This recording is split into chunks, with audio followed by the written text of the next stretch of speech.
Excepcional noite! Sejam todos muito bem-vindos ao segundo dia aqui no jejum de 40 dias. Olha, eu já quero que você coloca aí no chat como foi essas últimas 24 horas. O que que você fez de diferente? O que que você sentiu? Eu recebi muitas mensagens acerca de, Jaque, o que que você faz quando você sente fome? Jaque, e aí, quando vem aquela loucura, parece que não vai passar essas primeiras 24 horas. Saiba que o que me destravou no jejum foi entender o que acontece com o nosso corpo durante esse processo. Amanhã, a doutora Marceli vai estar aqui conosco para poder justamente falar sobre isso, tá? O que está acontecendo aí com o seu corpo? E eu tenho uma palavra do Senhor aqui para você. Fique firme, porque o propósito é grande. O que eu sonhei, o que eu senti, que nós vamos destravar no mundo espiritual aqui em unidade, vocês não têm ideia. É impossível a gente assim olhar para esse cenário e não ver os milagres acontecendo através desse propósito.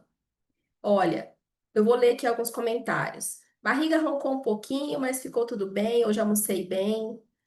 A Jaque, vários insights, muita pressão, dor de cabeça, doideira.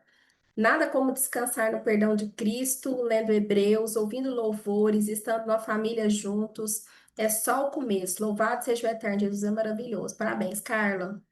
Muito bom, muito bom, muito bom. Se você não comentou aqui, eu quero ler aqui o seu comentário, tá? Ó, boa noite. Fiz até a hora do almoço com água. Deu dor de cabeça, saiu algumas ideias novas de um livro. Parabéns, Cleide e William. Só almoçando, me sinto bem bebendo muita água. Este é um dos principais segredos. Beber muita água, tá? Ó, extraordinários da minha vida extravasou o jejum, um contrato com a Loki, da empresa do meu marido. Assinam amanhã.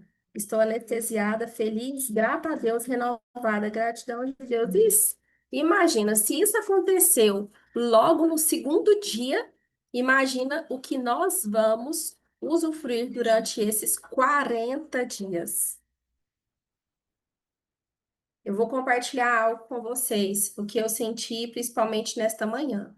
Eu tomei a decisão de acordar de modo diferente, sabe? Porque geralmente eu leio a palavra sentada ali na cama, converso um pouco com meu esposo e depois eu literalmente levanto.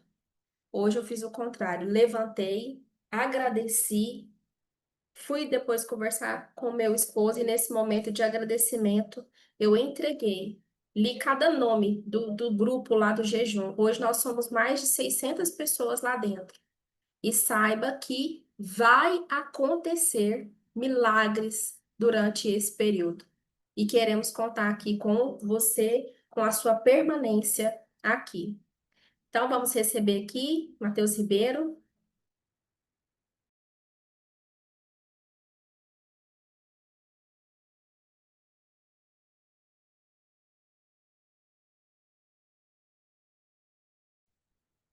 Fala, turma, tudo bem com vocês? Passam todos uma excepcional noite.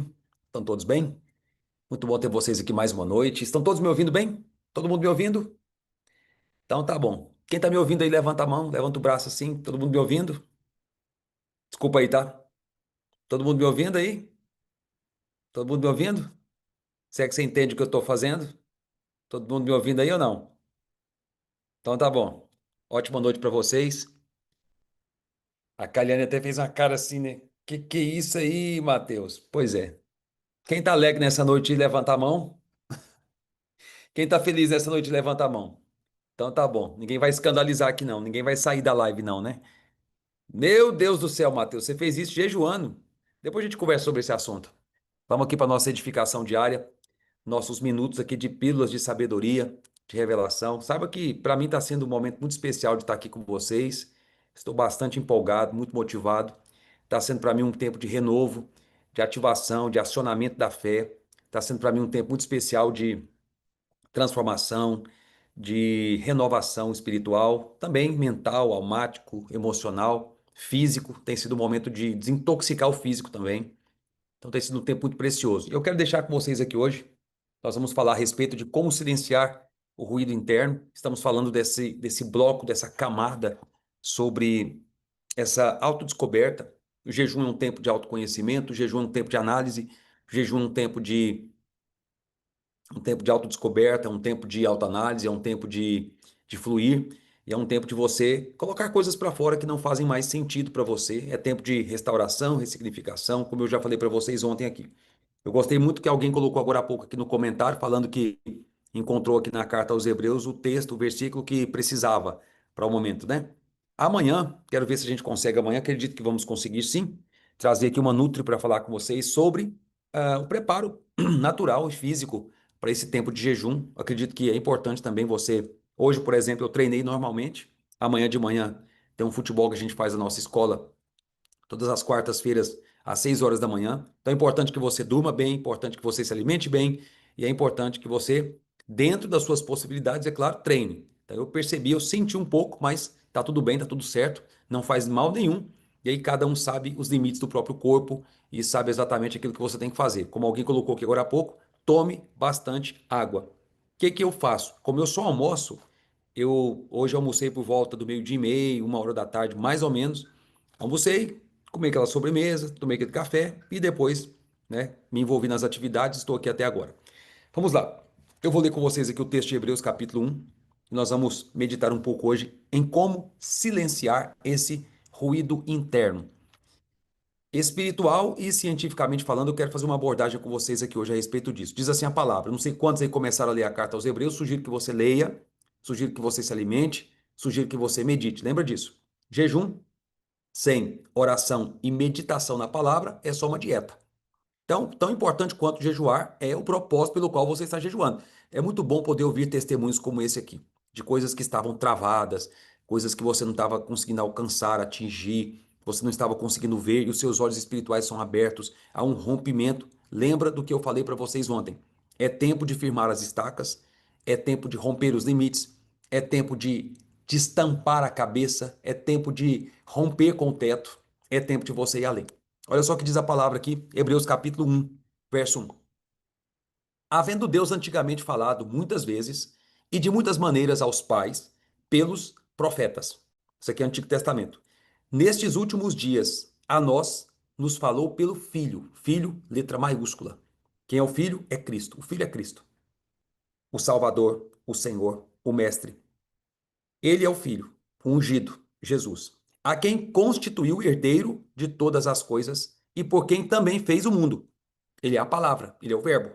Quando você libera a palavra criativa, gerativa, transformadora, quando você libera a própria palavra, você está liberando a própria essência do Criador, você está liberando o próprio Cristo, que é a sabedoria de Deus, que é o verbo eterno. O que a Bíblia fala lá em João?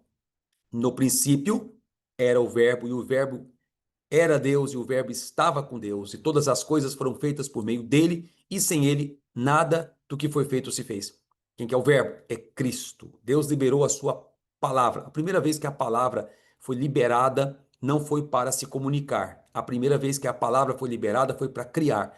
Eu tenho aqui constantemente incentivado vocês a criarem os cenários, a renomearem o ambiente, a atmosfera da sua vida por meio da sua palavra. E essa palavra que na sua boca tem poder de mudar sua família, mudar sua casa, mudar você, transformar o seu negócio, os seus projetos, os seus planos, transformar a sua vida financeira. É claro que existe a sua responsabilidade, existe o seu lado, mas pensa bem nisso. A partir do instante que essa palavra está na sua boca, você é que define a sua realidade. Então você cria a sua própria realidade com a sua palavra. E essa palavra na sua boca tem o poder. Então, duas ênfases importantes aqui: a palavra liberada e o espírito. O espírito é a energia, é a unção, é a frequência, é a onda vibracional do poder de Deus, sabe, para envolver você. Diz ainda a palavra, sendo ele o resplendor da sua glória e a expressa imagem do seu ser, ou a exata expressão do seu ser. Versículo 3.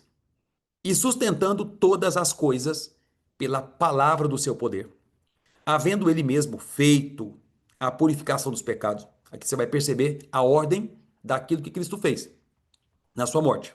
Ele é a palavra, ele se tornou, ele é o verbo eterno de Deus, ele se tornou carne. Ele sustenta todas as coisas no universo pelo seu poder. E aí diz a mensagem: havendo ele mesmo feito a purificação dos pecados. Quando é que ele fez isso? Na sua morte na cruz do Calvário. O que ele estava fazendo? Nos purificando dos pecados, nos redimindo da maldição. Assentou-se à destra, à direita da majestade. Majestade com letra maiúscula, o próprio Deus, nas alturas. Ele foi assunto aos céus e se assentou à destra de Deus Pai, o Todo-Poderoso, de onde ele há de vir para julgar os vivos e mortos. Feito tanto mais excelente que os anjos. A carta aos Hebreus é uma carta de comparativos. E aqui a primeira comparação que o autor faz é: Jesus é superior aos anjos. Ele é o filho, ele é superior aos anjos. Tem gente que quer ver anjo. Escuta, é anjo que quer ver você. Anjos não são a imagem do Criador, você sim. Anjos, no máximo, eles podem cantar o cântico da criação, porque eles são criatura. Mas você pode cantar o cântico da criação e o cântico da redenção, porque você foi redimido e você foi feito filho. Diz ainda: havendo feito a purificação dos pecados, assentou-se à direita da majestade nas alturas, feito tanto mais excelente do que os anjos, quanto herdou mais excelente nome do que eles. Pois, a qual dos anjos disse: jamais, tu és o meu filho e hoje te gerei. Lembra de uma coisa: Deus não chama anjo de filho. Anjos não são filhos. Anjos são servos. Você tem uma glória superior à dos anjos. Você pode não ter a estatura de um anjo. Você pode não ter o poder de um anjo. Você pode não ter a força de um anjo. Mas você tem uma glória superior à dos anjos. Entendeu o que eu estou dizendo? É pouco aquilo que você é. Como é que você pode dizer que você não consegue, que você não é, que você não dá conta, que você não se vê, que você não sente? Como é que é possível se você é diante de Deus superior aos próprios anjos? Está escrito aqui. Qual é o anjo que foi chamado de filho? Qual é o anjo que foi chamado à imagem e semelhança do Criador? A qual dos anjos ele delegou o governo da terra? Nenhum. Mas a você sim. A você foi delegado o governo da terra. E outra vez diz: eu lhe serei pai e ele me será filho. Deus chama anjo de filho? Não. Um anjo pode chamar Deus de pai? Não, você pode. Você pode. Você carrega a imagem, você carrega a essência, você carrega a expressão. Por isso é que todas as coisas podem ser governadas e dominadas por você. Tudo, aonde você estiver, aonde você pisar. Isso aqui não é palavra de motivação, isso aqui não é palavra para massagear o seu ego. Isso aqui não é bom demais para ser verdade. É bom demais e é verdade. Isso aqui é realidade espiritual. É desse jeito que Deus te vê. Você pode estudar tudo o que você quiser. Eu sou um estudioso, eu gosto demais de debruçar em cima da ciência, eu gosto mais de debruçar em cima de todo tipo de pesquisa, principalmente do que envolve o desenvolvimento humano. É muito bom, mas eu vou te contar uma coisa. Nada se compara ao Manual Eterno, nada. Não há um outro livro que fale sobre você tal como a Bíblia fala. Não tem outro livro. Já li, já pesquisei, já debrucei, já debati, inúmeros escritos e pesquisas, nada fala com tanta propriedade e realidade sobre você do que esse livro aqui, do que esse manual eterno aqui. Pois bem, ele fala assim, ó: e outra vez ao introduzir no mundo o primogênito, quando Jesus veio, ele era o unigênito. Quando ele foi, ele se tornou o primogênito, porque ele veio, ele era o único filho. Quando ele foi e nos resgatou pela sua morte na cruz, ele se fez o primogênito, o primeiro dentre muitos irmãos. Então, por assim dizer, você também é irmão mais novo de Jesus. Ele é o nosso irmão mais velho. Quando introduziu o primogênito no mundo, diz: e todos os anjos de Deus o adorem. Ora, quanto aos anjos, quem de seus anjos faz vento e de seus ministros labaredas de fogo? Mas do Filho diz: o teu trono, ó Deus, subsiste pelos séculos dos séculos. O cetro de equidade é o cetro do teu reino. O seu cajado de autoridade, seu poder, seu governo, cetro é o instrumento de governo, de autoridade. Amaste a justiça e odiaste a iniquidade. Por isso, o teu Deus te ungiu com óleo de alegria mais do que aos teus companheiros. Presta atenção. Você foi ungido. Você foi ungido. Mateus, não, ungido é o padre, é o pastor, é o reverendo, é o apóstolo, é a apostila, é o bispo, eu não sei quem. Ungido é ele. Não. Você talvez você aprendeu errado. Aonde você esteve, aonde você ouviu errado. Ungido é todo aquele que foi feito filho. Você é ministro, você é um sacerdote. Não, Mateus, que é isso? Como assim sacerdote? Sacerdote é quem prega no púlpito, sacerdote é quem está na frente, sacerdote é quem fala bem, sacerdote é quem teve uma ordenação. Não. A palavra chama todos os filhos de ministros, sacerdotes. São nomes, assim, aparentemente religiosos, mas são nomes que a própria palavra menciona a seu respeito. Você é ministro. Ministro é quem serve. Ministro não é quem tem cargo. Escuta isso aqui, pessoal. Ministro não é quem tem cargo. Ministro não é quem tem título. Ministro é quem serve. Na ótica de Deus, que é bem diferente da ótica do mundo, ministro é quem serve. Ministro é quem governa. Ministro é quem ajuda, quem estende a mão. Isso é ministro, é quem ministra. Sacerdote é quem expressa. Rei é quem governa. Diz ele ainda: E tu, Senhor, no princípio fundaste a terra, e os céus são obras das tuas mãos. Eles perecerão, mas tu permaneces, e todos eles, como roupa, envelhecerão. E qual um manto os enrolarás, e como uma roupa mudarão, mas tu és o mesmo, e os teus anos não acabarão. Ele é eterno. Deus não teve o dia que ele nasceu, ele é a própria vida, que não tem início, não tem fim de dias. Deus não existe, Deus é. Ele é atemporal. Como é que você pode reduzir Deus ao tempo? Como é que você pode reduzir Deus à matéria? Como é que você pode reduzir Deus ao espaço? É impossível. Ele é antes de toda a existência. Ele é, era e há de vir. Mas a qual dos anjos disse jamais: Assenta-te à minha direita, até que eu ponha os teus inimigos por estrado de teus pés? Não, não foi dada aos anjos essa posição. Deixa eu contar para vocês uma coisa aqui. Você tem uma posição diante de Deus que nem os anjos têm. Porque a posição que Cristo tem é a sua posição. Onde é que você está agora? Espiritualmente falando, você está sentado com Cristo. Naturalmente, agora você está aonde? Geograficamente, fisicamente, materialmente, você está onde? Em casa, no trabalho, no carro, na academia, sei lá onde você está agora. Você está geograficamente agora, você está em uma posição, em um lugar geográfico no planeta Terra, fazendo alguma atividade. Mas, na ótica espiritual, você está assentado com Cristo acima de todo principado e potestade. É por isso que quando você fala e menciona o nome de Jesus, o que acontece? O universo para obedecer. O universo para. As plantas, os animais, a natureza bate palma para aquilo que você fala, para aquilo que você diz, porque é um filho de Deus na terra, orando. Quando você declara, eu daqui a pouco vou ler com vocês aqui um versículo, porque tempo que você está jejuando é um tempo de você emitir decretos. É um tempo de você falar da realidade que você deseja experimentar. Não é para você fazer relatório para Deus. Ah, está acontecendo isso, está acontecendo aquilo. Não tem nenhum problema você abrir o seu coração, jogar tudo que não presta para fora, fazer uma limpeza, um detox total na sua mente. É muito importante. Mas cuidado para você não ficar fazendo relatório. Olha minha vida como é que tá, olha meu casamento como que tá, olha com meus filhos como que tá, olha meu trabalho como que tá, olha minha carreira como que tá, olha o meu negócio como é que tá. Eu tô passando por dificuldade. Cuidado para não ficar fazendo choração em vez de oração. Cuidado para não ficar fazendo relatório para Deus.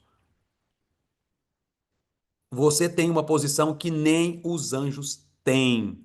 Você desfruta de um lugar que nem os anjos desfrutam. É Bíblia que eu estou lendo para vocês aqui. Isso aqui não é achismo, não é opinião minha, não. É Bíblia. É palavra. Deus não falou para nenhum anjo se assentar à direita dele, mas falou para Cristo. E aonde Cristo está, você está também. A mente que Cristo tem, você também tem. Então não há nada. Olha, escuta, se Jesus governa sobre todo o universo, como é que você pode não governar? Não são todos eles, os anjos, espíritos ministradores enviados para servir a favor dos que hão de herdar a salvação? Que é que os anjos são a seu respeito? Servos. Os anjos te servem. Anjos te servem. A palavra diz em Salmos: o anjo do Senhor se acampa ao redor daqueles que o temem e o buscam. O anjo do Senhor se acampa ao redor daqueles que o temem e o buscam. Mateus, eu tenho um anjo da guarda? Tem. De fato, tem. É bíblico isso. Aos seus anjos dará as ordens a seu respeito, para que não tropece em pedra alguma. Então você tem um anjo da guarda. E olha que às vezes há anjos que se disfarçam de gente.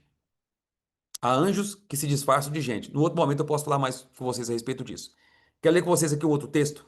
Mateus capítulo 16, verso 16. Eu vou ler aqui o versículo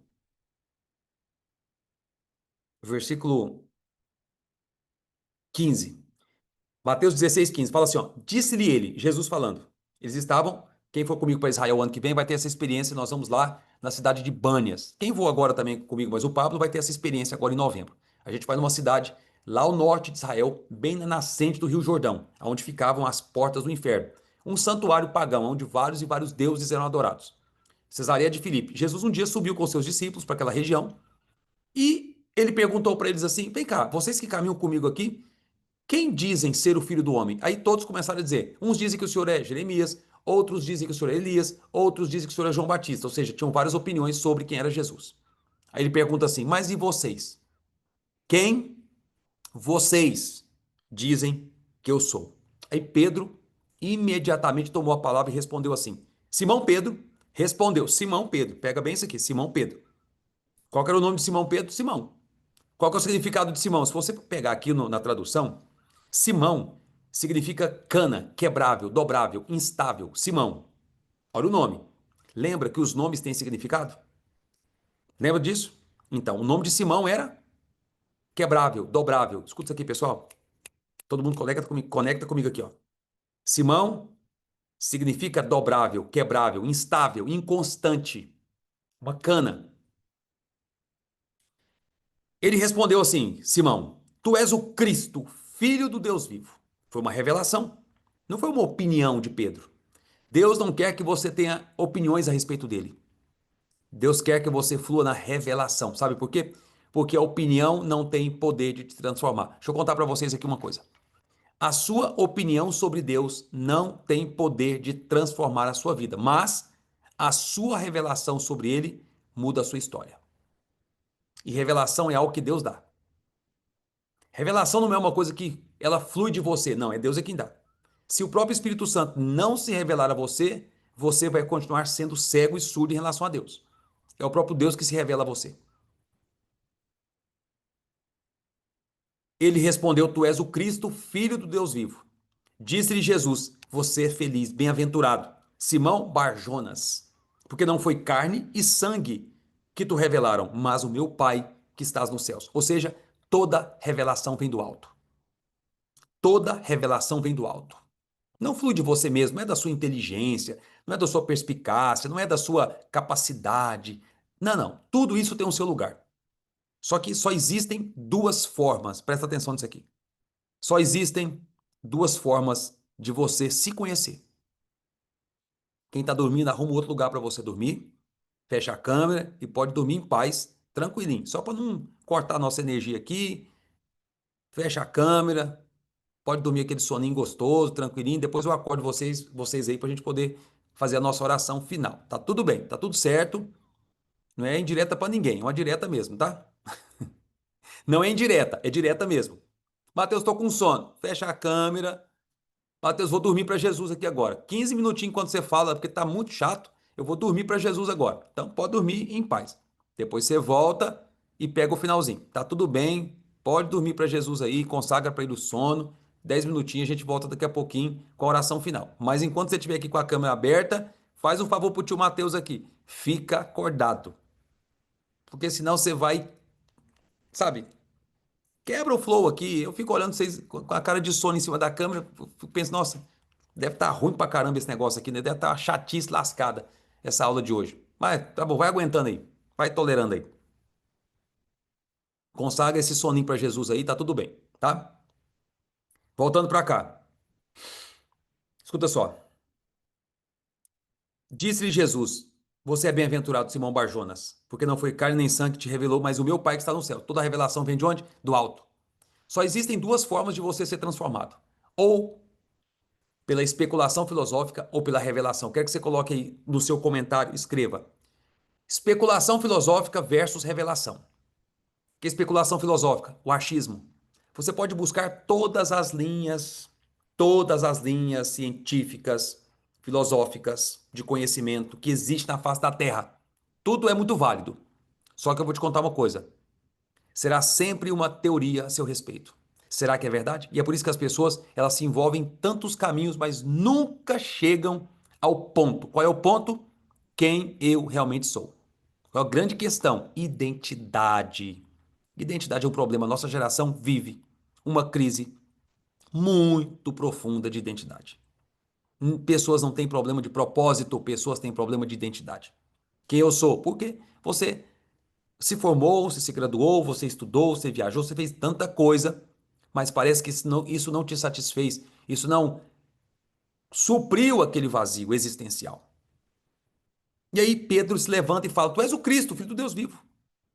Mateus, qual foi a repercussão disso, as implicações, quais foram as implicações disso, dessa declaração? Jesus disse assim, ó, essa revelação foi Deus que te deu, não foi nem carne nem sangue, mas foi o meu Pai que te revelou. Toda a revelação, ela expõe a sua identidade. Toda a revelação, ela te transforma. E aí Jesus fala assim, ó, depois da revelação vem uma transformação. Sempre. Mateus, se é revelação, o que que tem? Se é revelação, tem transformação. Revelação não é uma coisa que ninguém nunca viu, é algo que é novo para você. O que é revelação? É uma luz que brilha para você. É algo que ilumina você. É algo que abre os seus olhos. É aquele clique assim. "Ah, agora eu entendi. Meu Deus, agora eu percebi. Agora. Lembra que antigamente tinha aqueles telefones que a gente colocava uma ficha? Lembra disso? Lembra disso? Você colocava uma ficha para fazer ligação? Quando você colocava a ficha, aí dava linha, né? Aí você fazia ligação. A gente usava essa expressão há muito tempo, né? Caiu a ficha. Você fala isso pro seu filho hoje, ele fica assim, caiu a ficha? Que é isso? O que se trata? Que século é esse que vocês viveram? Que história é essa de caiu a ficha? Mas é aquele eureka.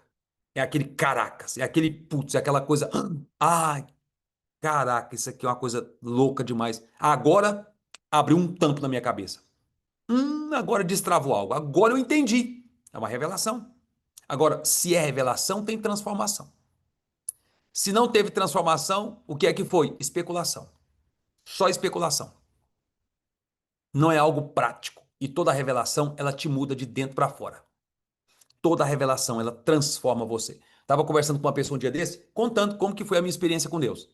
Há alguns anos atrás. O que acontece? Eu não sabia o que era aquilo, eu não estava interessado nessas coisas de Deus, eu não buscava por isso, eu era um jovem revoltado, um adolescente, assim, muito revoltado com a vida, sem rumo, e, enfim, só queria trabalhar, estudar e tocar minhas coisas, não queria saber desse negócio de Deus, eu não era um cara cético, descrente totalmente, mas também não era uma pessoa, assim, voltada para isso, eu não estava buscando isso. Só que daí eu comecei a ouvir essas coisas, comecei a participar, comecei a me envolver com essa atmosfera, e daí eu gostava demais de debater, gostava demais de história, de ciência, e esse negócio começou a fazer sentido para mim. E a minha experiência foi muito diferente, porque eu não fui num prédio de uma igreja, eu não tive experiência num prédio de uma igreja. Eu demorei alguns meses para descer nas águas do batismo, enfim, a minha experiência foi um pouco diferente. Só que daí o que que aconteceu? Eu não fui também na frente de um, sabe, de um reverendo, de um pastor aceitar Jesus, levantar a mão, não tive nada disso. Só que eu ficava pensando, cara, eu tô percebendo que alguma coisa mudou dentro de mim. Eu tô conseguindo ter uma visão diferente a meu respeito. Eu tô diferente, eu não sei o que que tá acontecendo. O que tá rolando comigo? Eu tô estranho. Tem coisas que eu falava que eu não quero mais falar, tem coisas que eu fazia que eu não quero mais fazer, tem um monte de coisas, tem uns ambientes que eu não quero mais frequentar. Não é bom pra mim.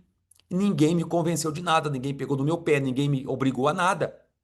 Aquele negócio foi saindo de dentro de mim porque eu estava tendo uma revelação. Todo mundo que conhece Deus se conhece. Conhecer a Deus, gente, é um fim em si mesmo, pode ter certeza disso. É um fim em si mesmo. Porque você vai se encontrar, porque você vai se ver. E aí o que que Jesus fala para Pedro? Eu também te digo que você é Pedro, Petros, rocha.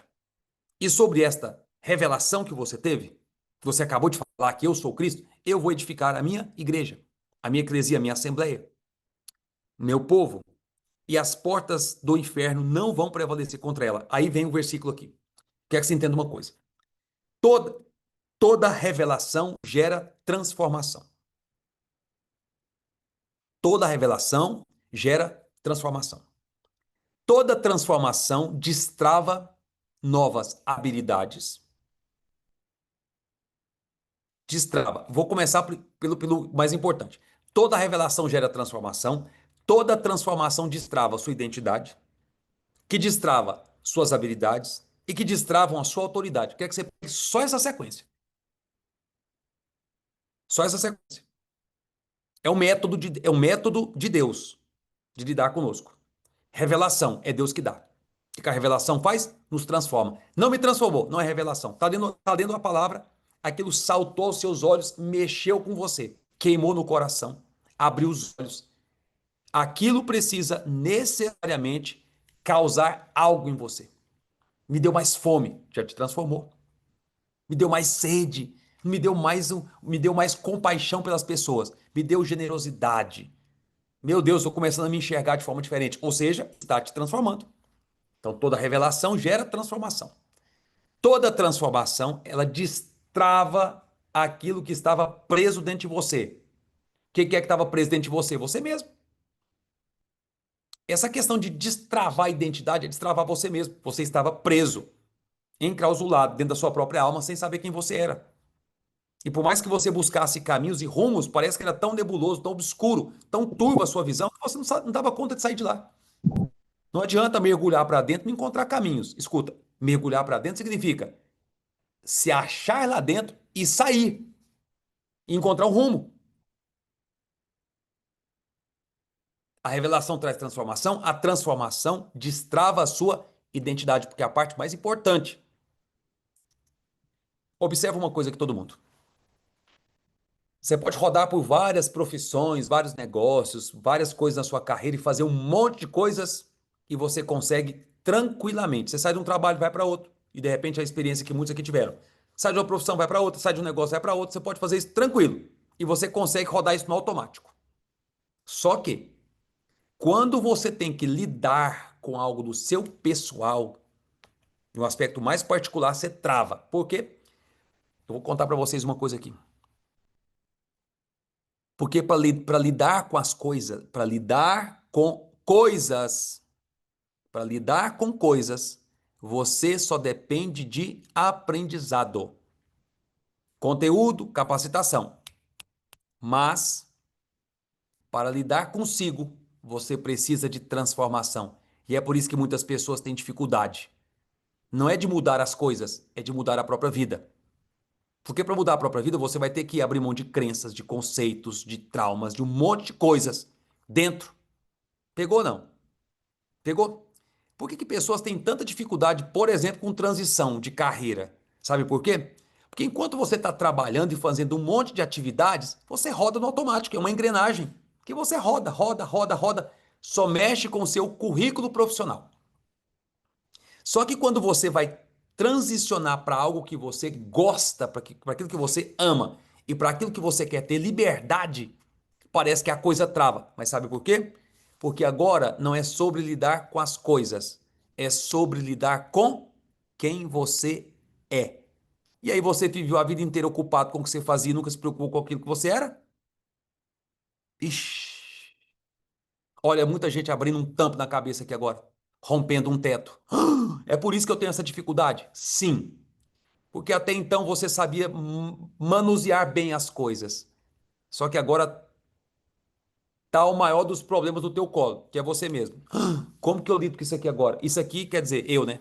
Como que eu lido com isso? Como que eu lido com esse ser aqui, chamado eu mesmo? Aí é onde muitas pessoas travam. Porque para mexer com as coisas, basta o conhecimento. Para mexer com você, aí você vai depender de transformação. Tá entendendo? E é por isso que muitos têm essa dificuldade.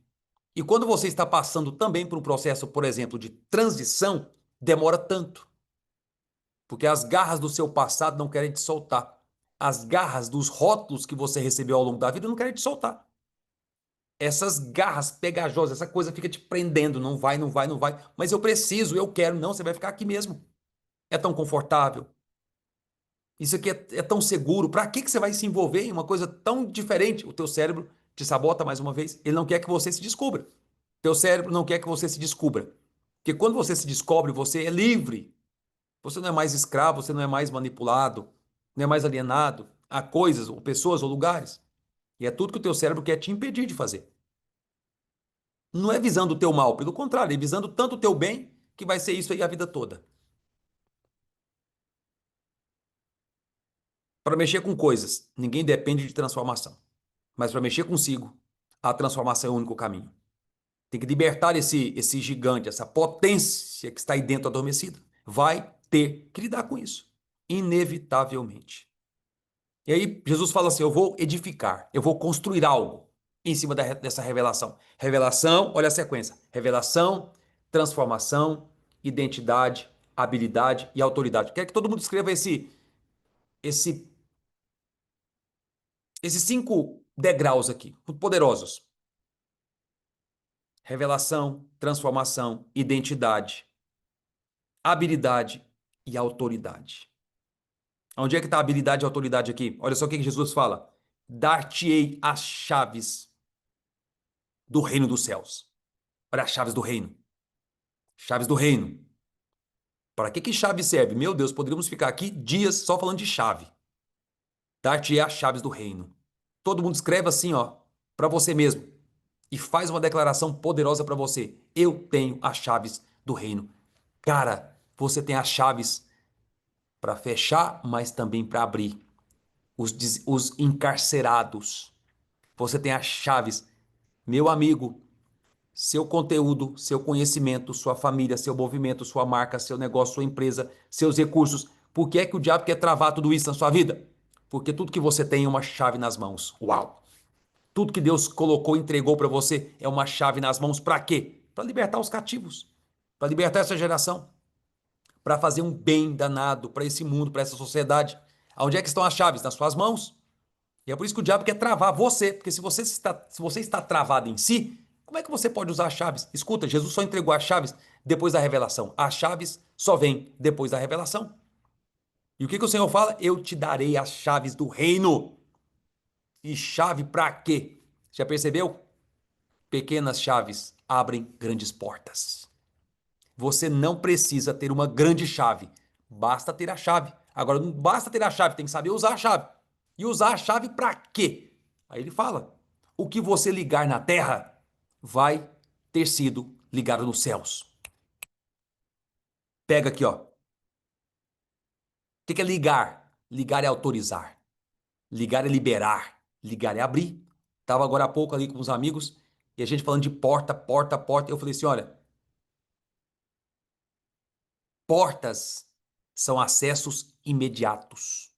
Portas são acessos instantâneos. Anota isso aqui, gente. Portas são acessos rápidos. Deixa eu te contar uma coisa. Você é uma porta. Sua casa é uma porta. Sua família é uma porta. Sua mensagem é sua mensagem. Você sabe essa parada que queima em você? Que você fica às vezes com vergonha, com medo? É uma porta. Porta para quê? Para um acesso rápido. O que é um acesso rápido? Observa bem. Nesse cômodo que você está agora, aí na sua casa, ou no seu escritório, no seu trabalho, se você ir para a primeira porta que você encontrar na tua frente, você vai atravessar essa porta em poucos instantes, sim ou não? Você vai atravessar a porta e rapidamente você vai mudar de lugar. Vai ou não vai? Você vai para onde? Você vai para o banheiro, você vai para a sala, você vai para o hall, você vai para a garagem, você vai para algum lugar. Ou seja, portas são acessos instantâneos e acessos imediatos. Você está no lugar, uma porta se abre, você cruza aquela porta e vai para outro. E aí você sabe, cada lugar tem o seu próprio cenário. E você tem uma chave nas suas mãos para mudar as pessoas, você mesmo, de cenário, mudar de lugar. E olha a autoridade que ele recebeu. Tudo que você ligar na terra vai ter sido ligado, mas o que você desligar também vai ter sido desligado. O que é ter as chaves do reino? Agir na terra com a concordância do céu. Anote assim. O que é ter as chaves?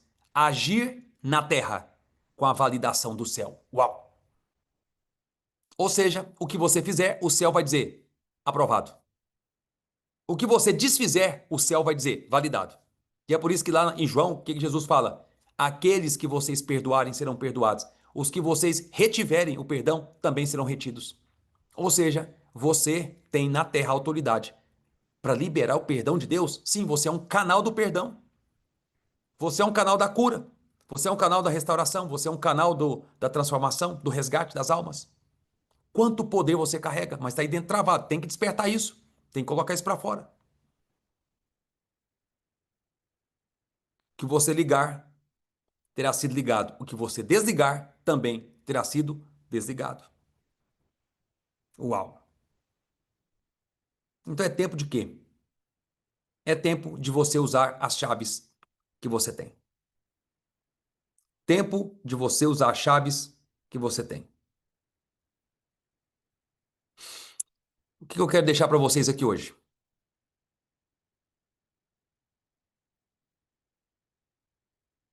Em Mateus 18:18, diz assim, ó, mais uma vez, Jesus falando: em verdade vos digo, tudo quanto ligardes na terra, quem ligar? Você e eu. Terá sido ligado, será ligado no céu, e tudo quanto desligardes, terá sido desligado. Ainda vos digo mais: se dois de vós na terra concordarem acerca de qualquer coisa que pedirem, isso lhe será feito pelo meu Pai que está nos céus. Ou seja, há um poder muito grande da unidade. Há um poder muito grande no clamor juntos. Há um poder muito grande na declaração. Há um poder sobrenatural na linguagem, na unidade, no propósito, no espírito, na unção. Há um poder muito grande na confissão, na declaração. Então, entre em unidade com a tua família, entre em unidade com quem está no teu trabalho, com quem trabalha com você, com quem é parte da tua equipe. Entre em unidade com as pessoas. Traz para perto. Gera uma atmosfera poderosa. Usa chaves. Usa chaves. Quer ler com vocês um outro texto, já que eu estou falando de chave? Apocalipse capítulo 3. Para concordar com isso aqui que eu acabei de falar. Apocalipse capítulo 3, verso,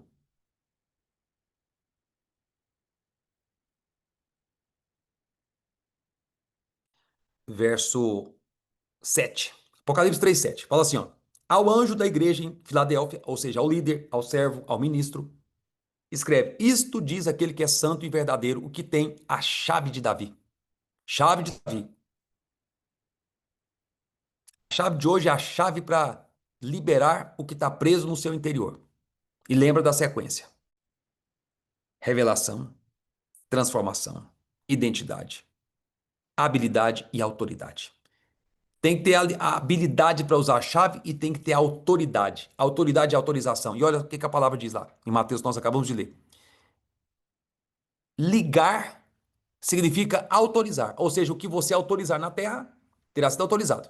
O que você desautorizar terá sido desautorizado. Aí diz assim, Apocalipse: aquele que é santo e verdadeiro, que tem a chave de Davi, o que abre e ninguém fecha, e fecha e ninguém abre. O que é que você quer abrir nesses dias? Quais são os caminhos e as portas que você quer abrir nesses dias? Mateus, eu quero uma porta de prosperidade abundante, eu quero uma porta de saúde. Eu quero abrir essa porta de uma vez por todas, de rompimento. Chega de escassez, chega de pobreza, chega de miséria, chega dessa vida, sabe, sem abundâncias, chega dessa falta de harmonia na minha casa, chega desse vício, chega desse comportamento destrutivo, chega desse temperamento terrível, chega desse mau humor, chega dessa essa coisa minha de começar e não terminar as coisas, chega dessa impermanência, dessa inconstância. Ou seja, é tempo de você fechar portas e é tempo de você abrir. Gente, portas abertas e portas fechadas, ambas são de Deus. A grande questão é, qual é que você precisa para agora? A grande questão é o discernimento. Há portas que Deus tem que fechar, há outras que Ele vai abrir para você agora. E Ele tem uma chave, a chave de Davi, a chave do reino eterno. Uma chave que Ele abre e ninguém fecha. Ele fecha e ninguém abre. Conheça as tuas obras, e eu tenho colocado diante de você, olha, mais uma vez, conheça as tuas obras. Nossas obras, elas são resultado da nossa crença. Escreve isso aí. Obra é resultado de crença. Por que é que nós vamos ser julgados pelas nossas obras? É interessante, a palavra não fala que você vai ser julgado pelas suas crenças, não. Você vai ser recompensado pelas suas obras. Mas a gente sabe muito bem que a obra é o resultado da crença. Não existe ensino neutro. Esse encontro nosso aqui hoje, se você sai daqui abatido, é porque a palavra não trouxe luz e clareza para você. Se você sai daqui energizado, se você sai daqui com clareza, com revelação, com sabedoria, com fé, quer dizer que o ensino foi útil para o teu crescimento. Quer dizer que você foi educado na fé. Quer dizer que você foi edificado. Quer dizer que essa palavra foi uma palavra profética. Eu não estou trazendo para vocês aqui um mero ensino. Não, estou trazendo a palavra de forma profética. Ou seja, aplicável. O que é uma palavra profética, Mateus? É uma palavra que te edifica, que confirma e que te consola. Se alguma coisa que eu estiver falando, isso não é eu falando, é o Espírito que fala através de mim. Escuta, se essa palavra te edifica, te consola, te conforta, então essa palavra é uma palavra profética. Não é uma palavra de vidente do futuro. Ah, o futuro é esse. Não. Mas é uma palavra que te fortalece, te consola e te edifica no presente. Então, mais uma vez, o que a palavra diz aqui? Ó, Apocalipse 3:8. Eu conheço as tuas obras. Lembra, obra é resultado de crença. Trabalho é resultado daquilo que eu acredito. Meu comportamento é a expressão dos meus pensamentos, a expressão das minhas crenças. Não existe ensino neutro, não existe teologia neutra, não existe doutrina neutra. Todo ensino nos leva a uma prática produtiva, viva ou improdutiva e morta. Conheça as tuas obras e eis que eu tenho posto diante de ti. É a única igreja das 7 de Apocalipse que o Senhor fala. Eu tenho uma porta aberta para vocês na terra. Imagina que esse povo aqui de Filadélfia era um povo que andava na terra com as portas dos céus abertas em cima da cabeça deles. E eu quero declarar para vocês todos aqui hoje, ó. Você está com os pés na terra, mas as portas dos céus estão abertas sobre a sua cabeça, sobre a sua família, sobre a sua casa, sobre o seu trabalho, seus negócios, seus movimentos, tudo que vocês estão fazendo. As portas estão abertas para você. Não aceite o contrário. Não tolere o contrário. É um tempo de você blindar a tua cabeça, blindar a tua mente. É um tempo de você guardar o teu coração como um jardim. Lembra que todo jardim tem uma serpente rondando, causando confusão, causando insinuações e tentações. Expulse essa serpente daí. Cuidado com as suas conversas. Cuidado com o que você internaliza. Cuidado com o que você fala. Cuidado com a ingratidão. Cuidado com o coração sujo. Cuidado com o coração. Cuidado para não. Você vai ser testado. Eu já comecei a ser testado nesse jejum. Mal comecei o jejum e o teste já começou. Eu sei muito bem. Eu entendo de mundo espiritual. Eu sei. Eu sei como que as coisas funcionam. Eu entendo. Eu já me antecipo em agradecer a Deus porque eu sei que a conquista é grande. Eu coloquei diante de você uma porta aberta que ninguém pode fechar, porque eu sei que vocês têm pouca força, mas guardaste a minha palavra e não negaste o meu nome. E essa é a vitória de Filadélfia. Então, queridos, vou começar o que eu vim compartilhar com vocês aqui hoje. Se eu acabasse esse negócio aqui agora, teria valido a pena, sim ou não? Nem comecei ainda. Tá bom, já comecei sim, é brincadeira. Já vou liberar vocês daqui a pouquinho. Parece que eu entrei aqui agora, já tem quase uma hora. Escuta uma coisa. O que é um ruído interno? Preocupações, ansiedades, aflições, autocríticas. Anote todo tipo de pensamento, inclinações de pensamentos, que eu chamo de ruídos internos, viu? Muitas vezes aquelas emoções adormecidas, elas têm uma tendência nesses momentos que você está assim mais sensível, elas afloram mais. Por quê? Quando a gente come compulsivamente, e come naturalmente, mas assim, você sabe que a gente às vezes come também muita emoção, né? A gente come emoção. Não tá fazendo nada, você vai lá, come uma bolacha, come um doce, come um pedaço de bolo, toma um café, passa de novo, você vai comendo emoção o tempo todo. Vai comendo, vai comendo, vai comendo, vai comendo, vai comendo. Come fora de hora. Quem é que não come fora de hora? Meu Deus, todo mundo come fora de hora. E come, e come. Emoção. Tá ansioso por alguma coisa, vai na geladeira, caça alguma coisa, come uma fruta, toma um iogurte. Enfim, aí você vai comendo o dia inteiro. Passa num determinado lugar, alguém te oferece, você come o salgado. Passa não sei aonde, come mais não sei o quê. E geralmente esse hábito, ele acaba abafando coisas que a gente quer deixar quieto naquele lugar e não quer tratar. E o que que acontece muitas vezes? O corpo padece de coisas que a mente não resolveu, em alguns casos. O que que acontece quando você está jejuando, então? Espiritual e cientificamente falando, o jejum ele tira os tampões da nossa alma. Nós muitas vezes usamos a comida para tampar buracos na nossa alma, principalmente no aspecto emocional. Então, o que que o jejum faz? Ele arranca esses tampões. É por isso que vem o desconforto. É por isso que vem o desconforto. Esse desconforto, quando ele aparecia, você tampava isso com o quê? Comida. Ela não é? Comida. Então, veja bem, qual que é a relação que existe aqui entre o jejum e a mente? O jejum também é um detox mental. Então, quando você para de alimentar o corpo, o que que você faz? Você desliga o constante ruído. Ruído digestivo, por exemplo. O que que acontece? Porque a comida não traz um senso de recompensa. Então, nós muitas vezes, para compensar o tédio, você foge para onde? Ou você foge para a tela, ou você foge para a comida, ou você foge para o entretenimento, ou você foge para alguma coisa que te dá uma sensação de recompensa imediata. É muito dopaminérgico. É um desejo incessante que você, não, que você quer suprir por meio dessa recompensa barata. Então, esse ciclo estímulo-recompensa muitas vezes, está ligado muitas vezes ao quê? À comida. Então, o que que acontece? O que que todo mundo coloca assim? Quando eu fecho a boca, eu abro os olhos por dentro. Todo mundo coloca esse termo aí. Quando eu fecho a boca, eu abro os olhos por dentro. Então, agora você está com a boca fechada, está comendo uma vez por dia, alguns estão comendo duas, mas de toda forma você está jejuando de uma forma que você não jejuava antes. O que está acontecendo? Desconforto. Principalmente os primeiros 2 ou 3 dias.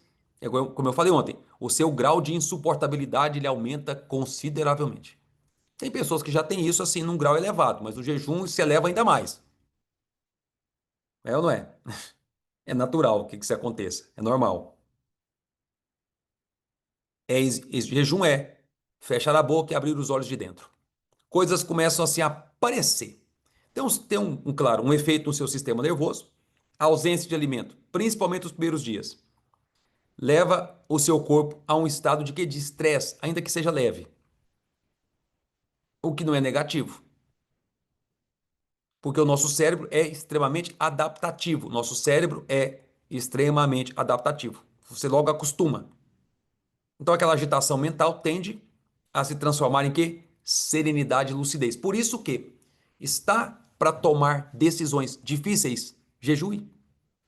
Por quê? Estado de lucidez e serenidade. Quando você come naturalmente, e geralmente nós comemos muito, você foge dessa racionalidade, desse senso de lucidez e clareza na concatenação das ideias. Você não calcula bem as coisas, é intempestivo. Mas quando você jejua, os olhos de dentro estão abertos. Você é mais lúcido. Você é mais sereno, mais moderado. Então, o jejum, como ele está ligado ao repouso, ao silêncio, então ele ajuda também o quê? A regular o seu sistema nervoso. Isso aqui é ciência. Então, esse estado de relaxamento profundo, ele melhora também o seu senso de foco. O que que o jejum faz? O jejum também, ele expõe a nossa fome emocional. Você começa a perceber o tanto que você, quando está jejuando, se confronta com a seguinte ideia: cara, mas eu acho que eu comia demais. Puxa vida, mas parece que eu como demais. Eu como muito, como por impulso, não suporto o tédio e como muitas vezes para fugir de alguma coisa que eu não quero confrontar. Então o jejum tem esse poder. Vá você jejuar 40 dias ou 40 horas ou 7 dias ou 21, tanto faz.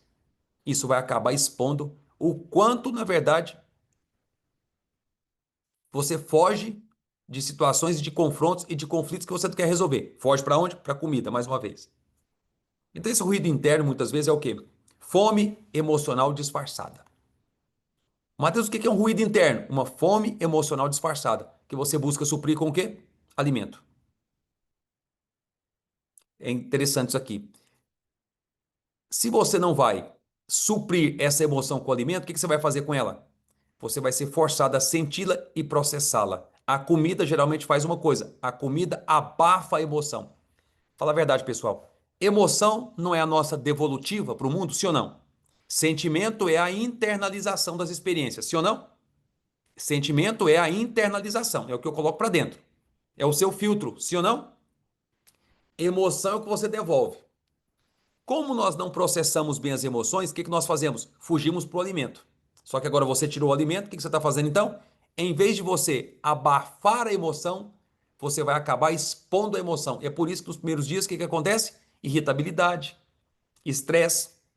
Ele já estava lá sendo abafado. Aí agora entra num processo assim de erupção. É um vulcão entrando em erupção. Você antes abafava, você tampava. Por isso que eu falei, o jejum, ele arranca os tampões da alma. Isso aqui é muito poderoso. O jejum, ele tira os tampões da alma. Tá fazendo sentido o que eu estou falando? Eu nunca, pode acompanhar quem está aqui comigo há mais tempo. Você sabe que dificilmente eu repito conteúdo. Eu nunca falei sobre isso aqui em lugar nenhum. É um nível de clareza e de percepção que eu tive recentemente agora a respeito disso, que eu estou trazendo para vocês aqui uma compreensão diferente. Não abafe as emoções, as exponha. Quando você as expõe, você é curado, você é restaurado, você é transformado.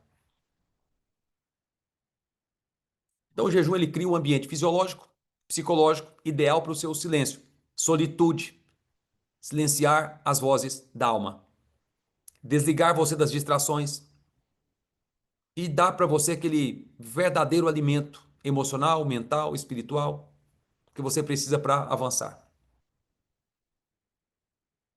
Então, para terminar o que eu estou falando, para concluir esse nosso bate-papo de hoje, Isaías capítulo 58. Anota, por favor, esse texto para você depois meditar, que é um capítulo emblemático de Isaías a respeito do jejum. O jejum que agrada o Senhor é o jejum que não é um jejum de sofrimento, aquela expressão de sofrimento físico. Pelo contrário, é aquele que é acompanhado de quê? De justiça, humildade e, sobretudo, foco nos outros. Por isso que eu falei para vocês aqui ontem. O espírito de oração, de intercessão pelas pessoas é, sem dúvida, a maior arma que você tem contra o seu ego. Como eu disse ontem, a intercessão é um antídoto contra o nosso ego.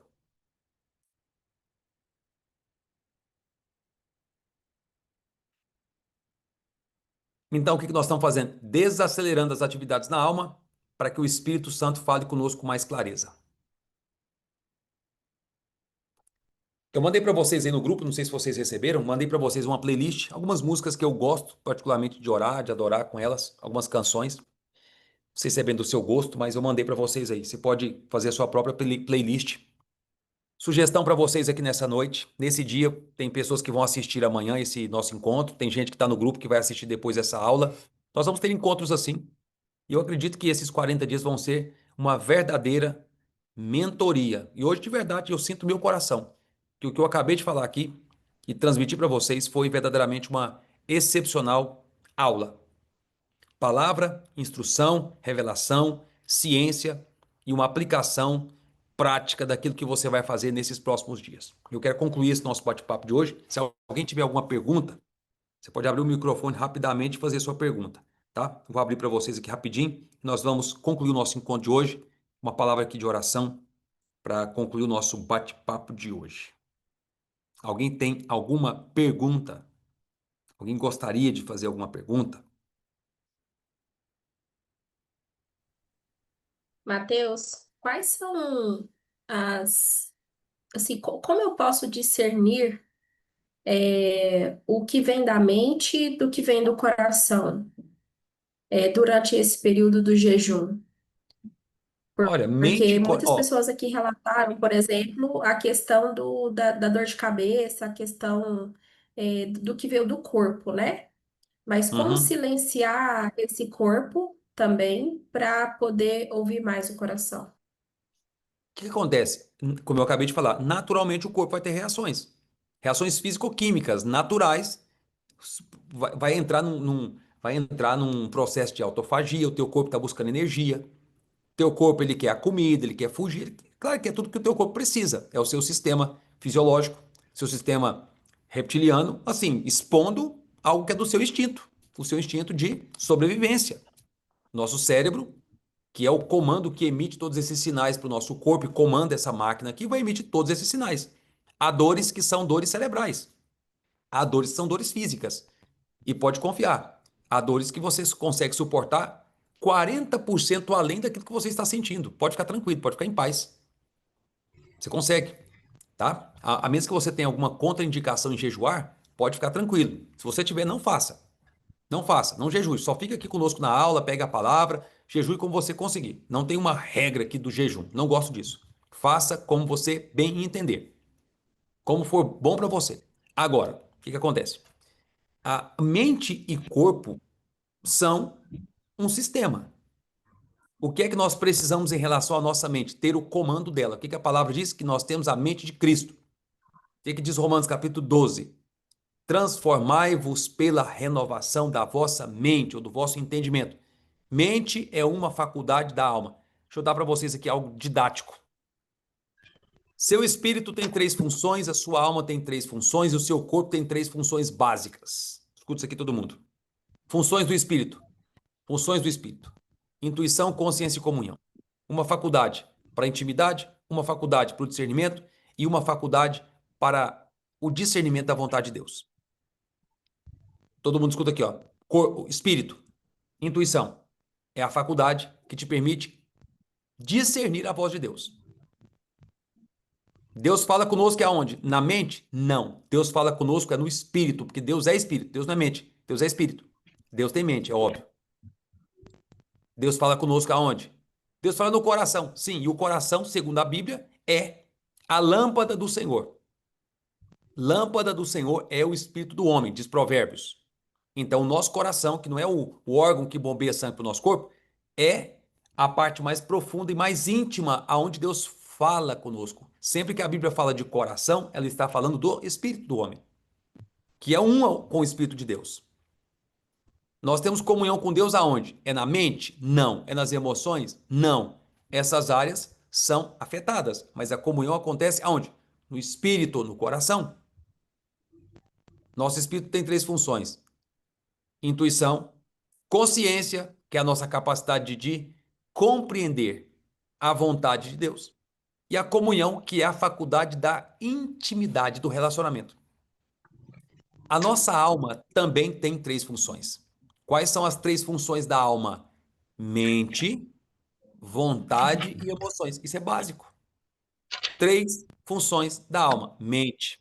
O que é a mente? Raciocínio, lógica, entendimento, processamento de dados. Tudo está na nossa mente. O conhecimento, as informações. Tudo é mental. O pensamento, a inovação, a memória. São todas faculdades da mente. Qual que é a parte mais importante da alma? É a mente. Mas aonde é que nós temos que tratar para fluir, frutificar e progredir e prosperar? As emoções. Porque o que trava as pessoas são as emoções. Qual é a segunda parte da alma? A vontade. O que é a vontade? Vontade é o ego. O que é isso? É a faculdade que te permite tomar decisões. O que é a vontade, Mateus? Vontade é o desejo, é a sua inclinação para algo que você quer. Sua tomada de decisão acontece aonde? Na sua vontade. Qual que é o alvo do diabo? Dominar a sua vontade. Dominar o seu ego. O seu ego, nas mãos do diabo, é o pior inimigo de Deus. Pegou? E as emoções? Emoções. Nossa devolutiva para o mundo. Nossa vida. Não existem emoções positivas ou negativas. Existe emoção mal gerida. O que é emoção? É a minha devolutiva para o mundo. Emoção é diferente de sentimento. Sentimento é o que eu internalizo. Emoção é o que eu devolvo. Quando eu devolvo, esse processamento, ele é filtrado. Escuta isso aqui que é muito importante. O sentimento, ele é o filtro da minha interpretação da realidade. Cada um, se eu perguntar qual que é a sua visão sobre essa tatuagem que eu fiz, cada um vai dar um detalhe. Cada um vai dar um parecer. Olha aqui, Chico Guedes, ó. Cada um vai dar um parecer. Ah, eu acho que é idiotice. Ah, eu acho que ficou massa. Ah, eu acho. É a sua interpretação. Eu não acho nada. Tá tudo bem, tá tudo certo. O que que acontece? Dependendo da sua avaliação e do seu sentimento, você vai devolver isso. Quando você devolve, é uma emoção. Aí, essa devolutiva demonstra a sua maturidade ou a sua imaturidade, seu crescimento ou a sua infantilidade. O que que é sentimento? Internalização. O que que é emoção? Devolutiva. Pegou? Para ficar bem claro, bem simples. Nossa vida é feita de emoções. Emoções vêm de onde? De crenças e de experiências. A nossa visão, nossa perspectiva do mundo, como que as coisas funcionam, como que as coisas são, como que as pessoas são. Pois bem, essas três coisas compõem a nossa alma: mente, vontade e emoção. Depois eu posso destrinchar com vocês isso aqui com mais propriedade. E o nosso corpo, Mateus? Corpo físico, matéria. O espírito é para se conectar com Deus. A alma é para nos conectar conosco. E o corpo para me conectar com a matéria, com a natureza, com o mundo externo. Corpo é o meu mecanismo, a minha máquina de locomoção. Nós temos três funções básicas do corpo. Anota aí: sensação, locomoção e instinto. Três faculdades básicas do corpo. Locomoção, ir e vir, movimento. Seu corpo foi feito para entrar em movimento. Quem é que comanda todos os movimentos? O cérebro. O cérebro é feito de quê? Trilhas neurais, sinapses que comandam todo esse mecanismo. Tá bom? Coloque esse movimento, processa as informações desse corpo. Locomoção, ir e vir, movimentar. Sensação, instinto. Tudo por meio dos seus instintos. Instinto. Primeira sensação. O que é sensação? Os sentidos. Minha maneira de perceber o mundo. Visão, audição, tato, olfato e paladar. Cinco sentidos. Cinco sentidos. E o instinto? Os instintos são reações automáticas do nosso corpo. Instinto de defesa, instinto de sobrevivência, instinto sexual. São reações automáticas. Deus colocou isso em nós. Infelizmente, o pecado deturpou tudo, perverteu tudo. O que era instinto sexual foi transformado em pornografia, adultério, imoralidade. O instinto de sobrevivência foi transformado em glutonaria, escravidão do alimento. O instinto de defesa foi transformado em quê? Assassinatos, homicídios, morte, guerra, ódio, tudo. Você consegue notar então que todo o sistema humano está corrompido, da cabeça aos pés? Não há uma parte no homem sequer boa. O homem sem Deus é um animal, é um bicho. Viu? Não, mas tudo isso para responder essa pergunta que a Jaqueline fez? Então vamos lá. Então escuta uma coisa. É mal de professor, né? Vai responder uma pergunta e fica uma hora respondendo. Mas tá bom. Até bom que a gente pode entrar um pouco mais nisso aqui. O que eu quero dizer para vocês aqui? A palavra fala o quê? Em Filipenses 2,13. Anota aí, Filipenses 2,13. Deus é quem efetua em nós o querer e o realizar. Há quereres que Deus. Há coisas que você quer que Deus mesmo é que colocou no teu coração. Você acha que foi o diabo que mandou você jejuar? Não. Você acha que foi o diabo que colocou no teu coração algo para ajudar as pessoas? Tenho certeza que não. E se dependesse só da sua boa vontade, da sua boa compaixão, também não. Então, se é algo direcionado para as pessoas, você pode ter certeza que é o próprio Espírito de Deus gerando isso em você. Tá me entendendo? Qual é o grande crivo? Deixe tudo passar pela cruz. Deus só pode usar aquilo que tem perfume de ressurreição. E o que é aquilo que tem perfume de ressurreição? O seu ego não pode estar no centro.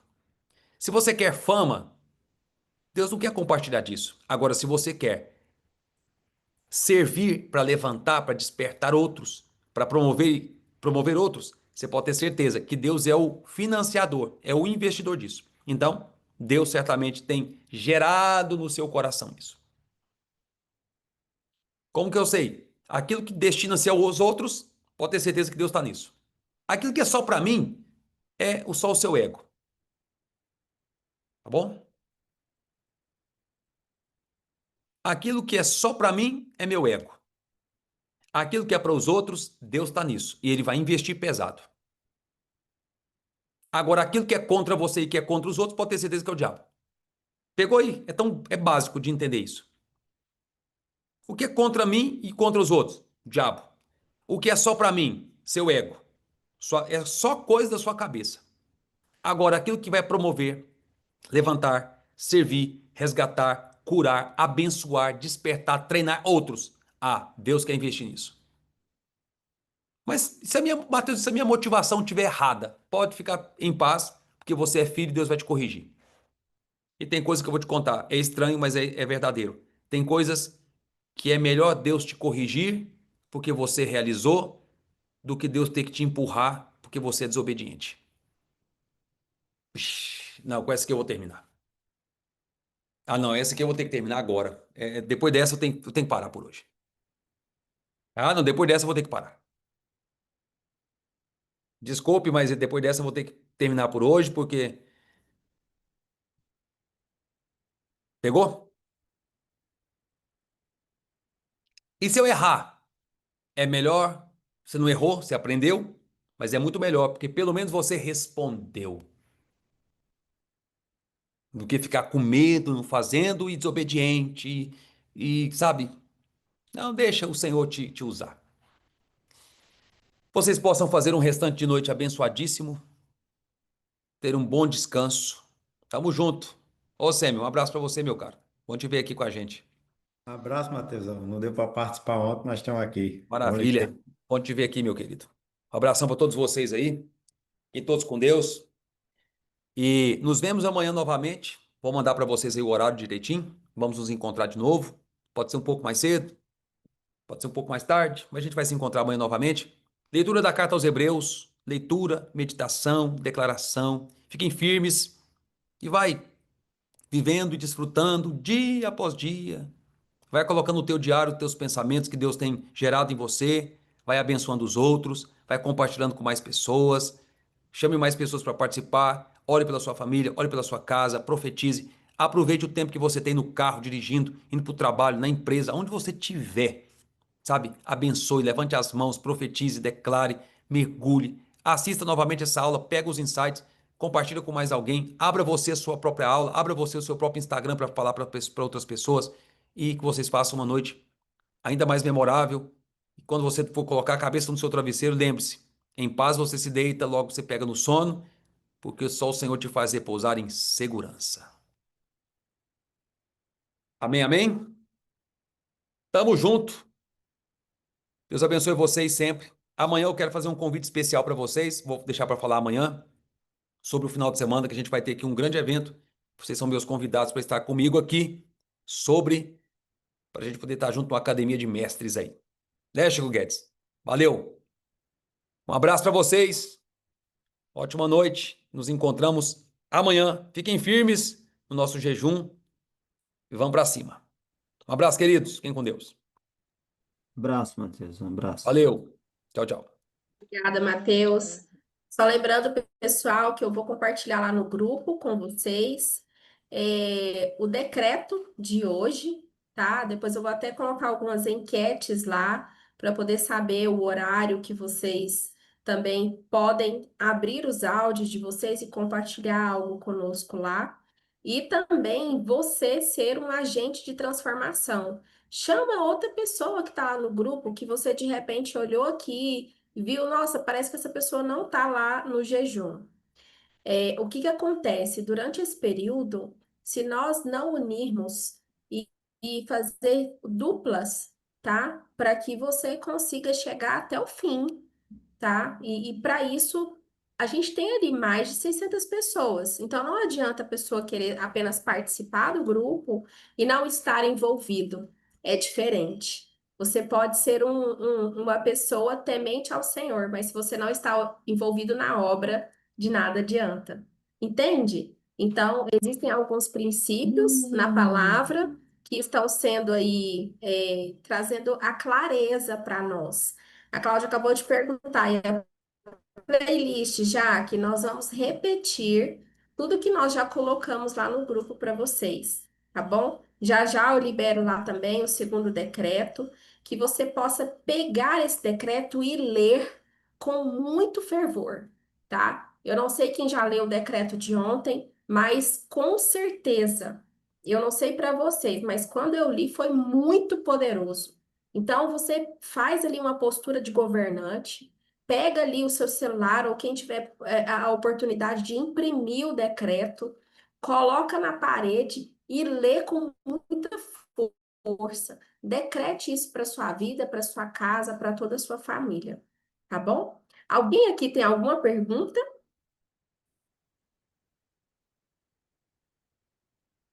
Ó, já que teremos aula sobre o reino antes de sexta-feira, sim, tá? Porque nós dividimos esse jejum de 40 dias em 4 blocos, tá? Para quem não se lembra dos blocos que o Matheus Ribeiro passou, eu vou falar aqui para vocês, ó. O bloco que nós estamos agora se chama A Virada Interior, tá? O próximo bloco a gente vai fazer a virada da identidade. Depois nós vamos fazer a virada da voz e depois a virada do futuro, tá? Então são 4 blocos. Eu espero que todos vocês estejam com a gente. Então nós fizemos já o dia número 1, que foi sobre o jejum, a primeira entrega. Então tudo estava envolvido nesse tema. O de hoje foi sobre calar o ruído interno, tá? E o de amanhã é identificar o que está travando você. Hoje o Mateus ele já trouxe aqui, né? O Senhor utilizou, né, da voz dele para poder falar conosco, coisas que podem estar te travando. Eu peço que você assista isso aqui 2, 3 vezes, envia isso para outra pessoa, seja um canal de bênção. E se você pegar tudo que você aprendeu aqui, abrir uma live e compartilhar durante 15 minutos, você já está sendo transformado e sendo um agente de transformação na vida de outra pessoa. Quem tiver a oportunidade, faça isso logo agora. Saindo daqui da live, já entra no seu Instagram, já clica lá no play, compartilha algo que você trouxe. Você não precisa ficar 1 hora na live. Fica 5 minutos, 10 minutos, 15 minutos. Já compartilha o que você aprendeu, aquilo que está queimando aí no seu coração, tá bom? Desafio todos vocês a fazerem isso. Já, mas não vai ter ninguém na minha live. O Senhor está contigo, tá?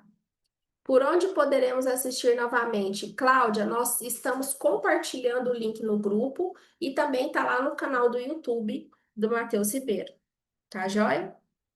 Maiores instruções, vamos colocar tudo lá dentro do grupo também. Façam todos uma excepcional noite. E você que está assistindo aqui gravado, vem participar ao vivo aqui conosco. Basta você clicar no link que está na descrição desse vídeo para que você acesse aqui o grupo de WhatsApp. Até mais, gente. Um beijo. Tchau, tchau. Tchau, boa noite, beijo.